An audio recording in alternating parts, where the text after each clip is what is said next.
Man, you might well go get it now, bro. I mean, I started recording. All right, let's jump back right into it. So we're going to give the ladies some love. So this past weekend, we had the GWOAT, Claressa Shields, who took on Maricela Cornejo, which was for the undisputed 100, and this was for the middleweight title, I believe. Yeah. And so this was the first fight, the first boxing match at Detroit's Little Caesar Arena. I'm not sure if it was a sellout crowd, but it was over 11,000 people that showed up and showed out for Claressa Shields. 12,000. What's that? 12,000. She not from Yeah. Detroit. So it was over. Yeah, it was about 12,000. And which was, phenomenal. And then it was a raucous crowd for this event. And this Bud did 8. Bud only did 8 in Nebraska. To put that into perspective for our viewers, Bud Crawford did 8 in Omaha, Nebraska, in his backyard. So sorry, I just wanted to plug that. Yeah. So mad props to her. She took on a 10-day replacement because her previous opponent popped for PEDs. Yeah, Hannah Gabriel's. So that was supposed to be a rematch of about that. Shields won handily, but she also got put on her butt by an uppercut from Gabriel's. And Shields was it was funny how she kind of talked about that. She kind of knew something was up because how strong that Gabriel punches were and how she had never really been kind of like knocked down. Yeah, I don't know about all that. I don't know about all that either, but I think she took the opportunity to kind of try to clear up that knockdown. But this was, I think, pretty easy to predict. It was a 10-round to nothing shellacking that Shields put on to Cornejo. But at the same time, while she landed some good punches and controlled the bout, she still has been having some issues with getting her opponents out of there. And these are opponents who are clearly outclassed by Claressa Shields. And then even Layla Ali had kind of chimed in about why some of the technical flaws and some of the that Claressa Shields has not really done to really adapt her style to more of a pro style to be able to get her opponents out of there. Of course, Layla Ali maybe didn't fight the type of competition that Shields did, but she not even close. Yeah, but she knocked out 96% of her opponents, and Shields has 2 knockouts in her, I think, 13 total fights, maybe it might be 14. So with that said, let's talk to Coach. So if you were giving her some advice in how she could just look to adapt to a little bit more of a pro style, like how would you advise Shields on what would be the best route to get her opponents out of there? Yeah, man. Well, I first definitely would say, let me first say, yeah, I do think Claressa is incredible boxer. You know what I'm saying? And I hope you heard emphasis on boxer, because everything dealing with Claressa Shields and why she's not getting folks out there, in my humble opinion, you got some cats that are great boxers and you got some cats that are great punchers. I'll say Evander Holyfield, you know what I'm saying? But with Claressa Shields, I give you 2 words, okay? Punch selection. And as Professor hit it a little bit in terms of, not adjusting from the amateurs or whatever. I mean, she throws, it's just a lot of headshots, man. It's a lot of, kind of looping shots. And they may hit, but she still, has a problem. I think systematically shutting down and dismantling fighters. Even with this last fight, it's just a whole lot of head hunting. And I would want to say that, okay, you're in your hometown. I got it. You want to get it out of there. You want to put on a show. But I think one of her primary things in terms of that punch selection is she just basically neglects the body. I can't sit here and say she has that I've seen her come in with a full-fledged fight plan that deals with, dropping those hands or pounding that body. She would honestly have a whole bunch of late round knockouts, man. Honestly, she would. The way she just be beating on people, dude, but if the body is not sore, if people can still kind of move and get out the way of those punches, it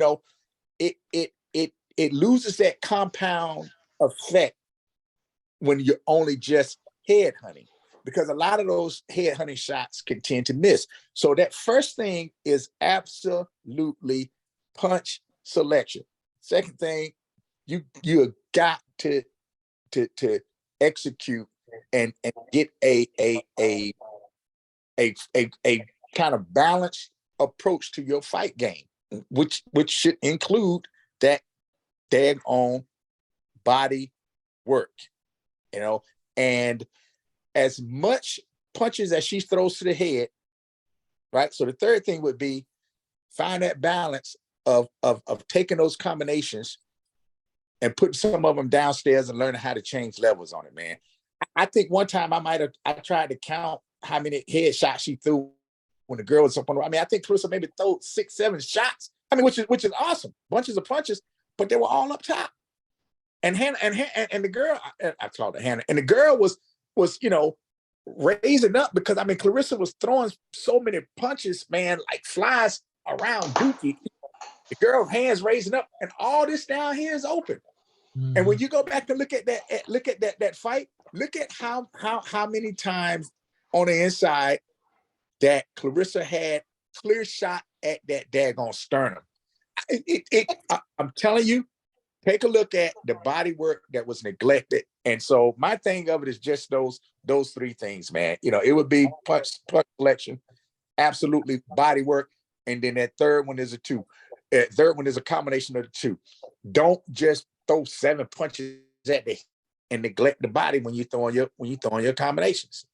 That would be my take on it. And to me, that is why she is not getting people out of there. And when you're in the amateurs, you want to throw a whole lot of punches up to the head, and and regardless of this, and this is the thing I want to say too.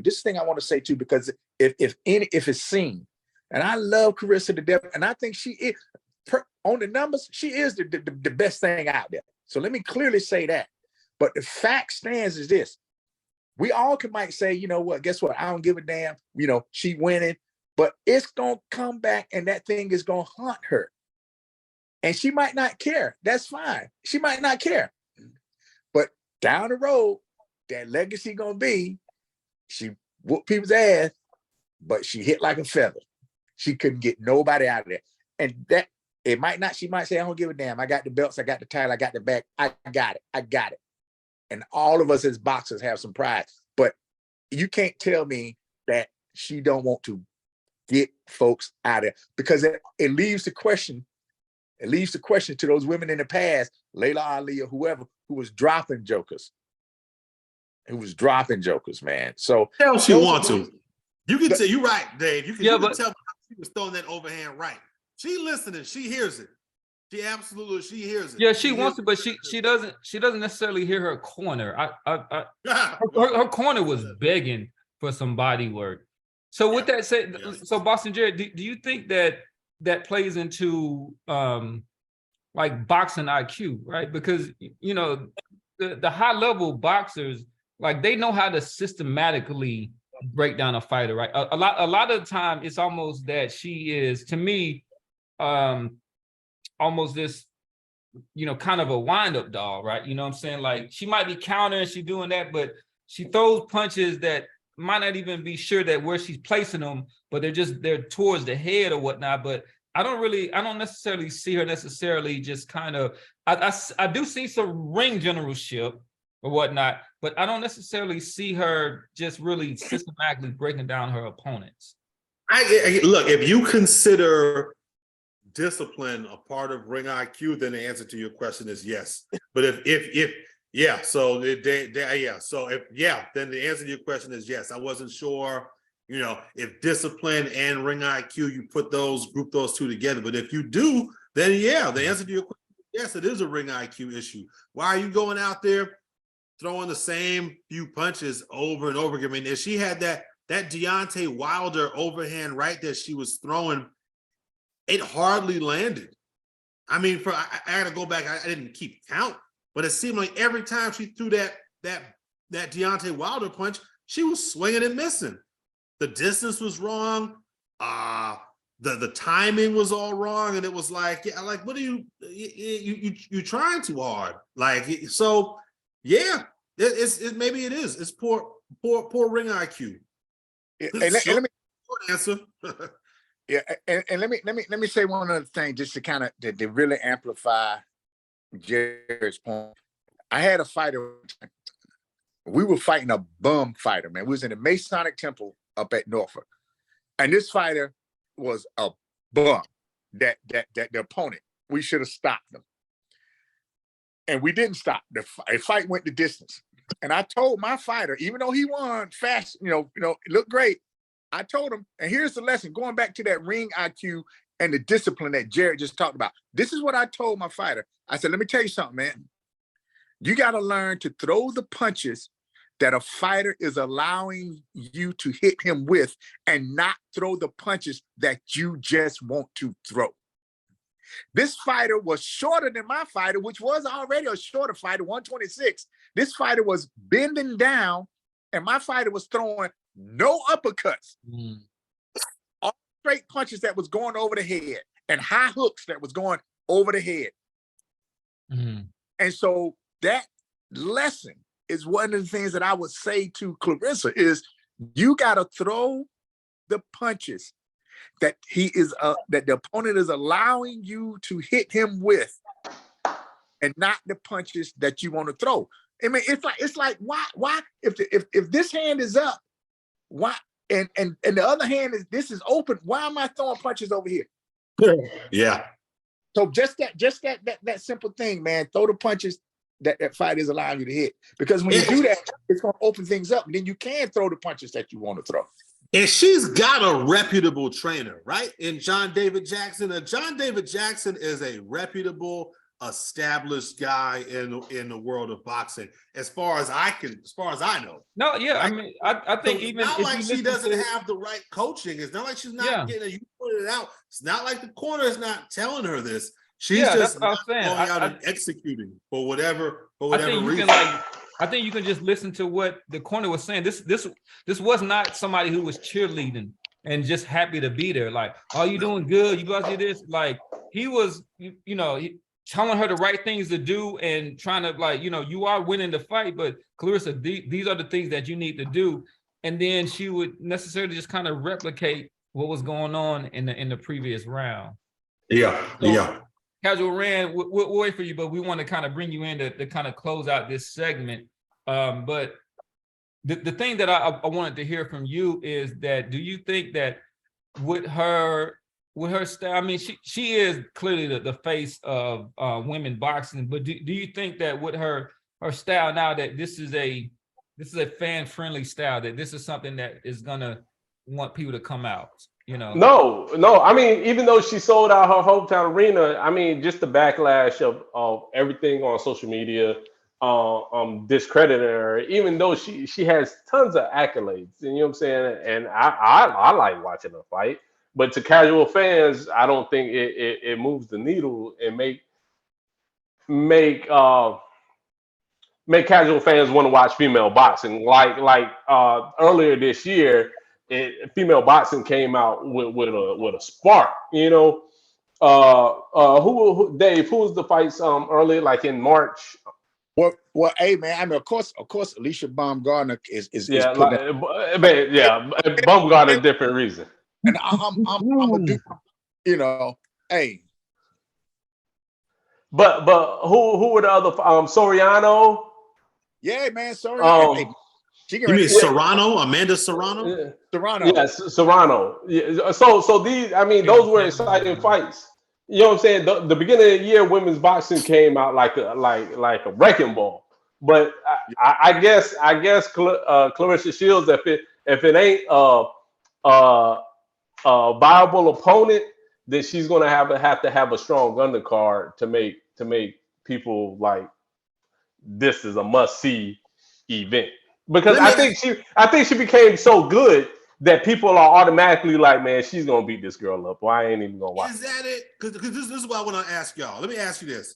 Now, sorry to cut you off, Randy, but if Clarissa Shields were Clarissa Ramirez, or she was Clarissa O'Donnell from Ireland or from London, do you think she would receive a lot of the backlash that she gets? Do y'all think that she would But have that's much that's more that's of a that's not a fair comparison because you know what I'm saying. Like even with male fighters, we know that the UK fighters support UK fighters. You know what I'm saying? In America, if it's either you got to be the black folks don't all support black fighters, but the rest of the like Hispanic fighters they have a big following. So well? That's what I'm getting at. it's kind of hard that it's kind of hard to say that if Clarissa was from somewhere else, if she was Mexican or UK with people, she still had the backlash. At the end of the day, man, this is boxing is an entertaining sport. It's for entertainment, and at the end of the day, most fight fans want to see the knockouts. Want to Canelo believe don't knock that nobody out. this person can knock you out. Who's that? But going in, Who you Canelo. say, boss? I Canelo. said Canelo. Canelo just recently started knocking. Canelo's knockout. Canelo's not some jaw dropping. That's But he has knocked stopping people out. action. He has knocked But people he out. has knocked people out. Clarissa has knocked people out too. He's not Two, two people out, man. two, He's bro. not two Only people out. two. Only Two, two, bro. not Two. two people Right, out. but Maybe okay, three. let's That's like so you equate if she was a male, she would probably be like Devin Haney. if she was a male, she'd have 3-minute rounds also, and she would have I mean, 12 3-minute that, rounds. that's true, but I mean, there are That's there not are insignificant. there are some women who are getting them out of there, which this is a perfect segue because we have people like Savannah Marshall, but we also have I wouldn't say boogeyman, but we also have this lady by the name of Shadasha Green. And she is somebody who in comparison to the technique of Clarissa is a little bit more crude, but she gets people out of there, right? So similar to Ann Wolf, remember the fight that we never got Yep. with Layla Ali and all that. Shadasha Green, she gets people out of there. Hey, look, and listen. That is absolutely the boogie woman. You know, we not the boogie man. Yeah, there you go. Thank you for that correction. Boogie woman. And let me tell you something too, man. So right now, you know, she had that 168, but I'm saying she the boogie woman for anybody from 160.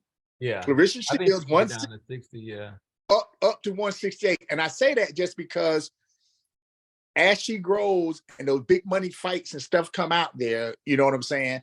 You know, any catch weight or whatever they might not need to do, you know what I'm saying? Especially and Shadasia probably fight Franchon Cruz before she even get a chance at Clarissa. But if she fights Franchon Cruz, man, and if she beats Franchon Cruz, you know, which for the record, you know, I'm pulling for headbangers all day and every day. You know what I'm saying? Let's go. I don't know, but Cruz, I don't know if Cruz want that smoke, but I'm saying that Shadasha, however you pronounce her name, yeah, that girl is one to be watching. And I want to go on the record to say they better get her right now.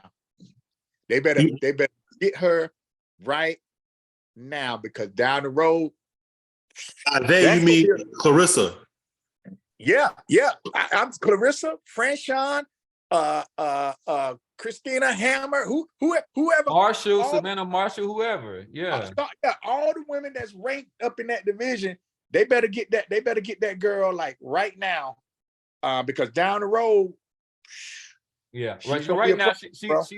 she's a bit of a novice. She turned pro in 2019, but she's 12-0 with 11 KOs. She's from Paterson, New Jersey, and Yeah, that's why I thought she from Patterson. That's okay. yeah. Yeah. Her nickname is the Sweet Terminator, and The sweet Terminator. the Sweet Terminator. But yeah, she is a wrecking ball when it comes to that. So that's definitely that's a fight that we would hope to see down the line. But she has she definitely, the lowest that she has weighed in for a fight is 163 pounds actually. And then so I think that she could get down to middleweight, but I think Shields has she's held belts at super middleweight. Yeah, she has. Yeah. Yeah, I think she used. I mean, that done been three different titles. Yeah, 3 different times. Yeah, 154, 160, 168. But I think if she fights Shadeja Green, she's gonna at least bring her down to 160. What do you? I think, right? I don't know. I mean, if I was Shadeja and it did happen, I would do whatever I need to do to get down to that weight to fight Claressa. Yeah. But I mean, I agree, but I just think that being just kind of being smart and just being the A side, which Shields is, I think that she would probably ask for that fight at 160 pounds, because I mean anything else is ridiculous, but I could see that. He called into a popular boxing podcast this morning, the morning of Monday the 6th of the 5th of June. She called into a popular show. Shadeja called into a popular show. Both she and the host are from New Jersey. And she was pretty adamant about her being next up as Claressa's opponent. I mean, there was no ifs, ands, or buts about it. I mean, she said no. She said it's me. She said I'm up next. I deserve a shot at Claressa. Was what the gist of it. Hey, what's what I got anyway. That might put some butts in the seats. That's the boxer. That's a classic boxer against a puncher. And I've heard her talk. She could talk. She's from Paterson, New Jersey. And let me tell you, I will be there for those press conferences. I'll be there. I'll be there for those press conferences and that fight. I'll be there for that. Because Claressa gonna have to keep that. I've seen her fight. Claressa gonna have to keep that girl up off her for all 20 minutes or whatever it is. These women, they let these women fight. That's not gonna be easy. If she fought Claressa or Franchon under 6 or 7 months, she losing, dude. Yep, she losing because of those basic fundamental things. And with Franchon, she probably get knocked out, man, because Shadeja's hands are still pretty low, and Franchon Cruz hit hard, dude. She hits hard. Where Claressa might be dancing around and trying to loop and stuff, but out of the two, if she fought any one of them under 6 months from now, and I mean really not work on her, really without working on her defense and without working on being able to slip and counter, because right now she's just a straightforward, she a female daggone George Foreman right now.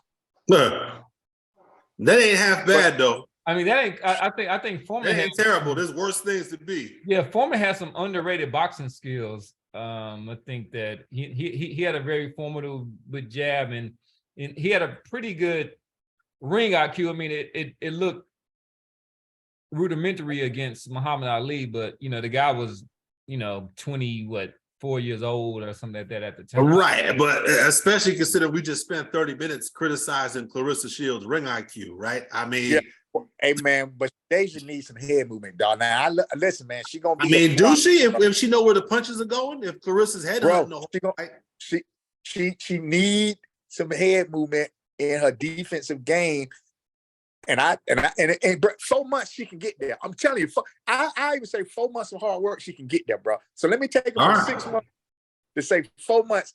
It would be a competitive fight either way around. All right. Guys, I gotta run. I'm 30 minutes late for class here. I gotta go. All right, my man. Okay, so we're gonna close out in 1 second. We just got one quick segment that we're just going to give attention to.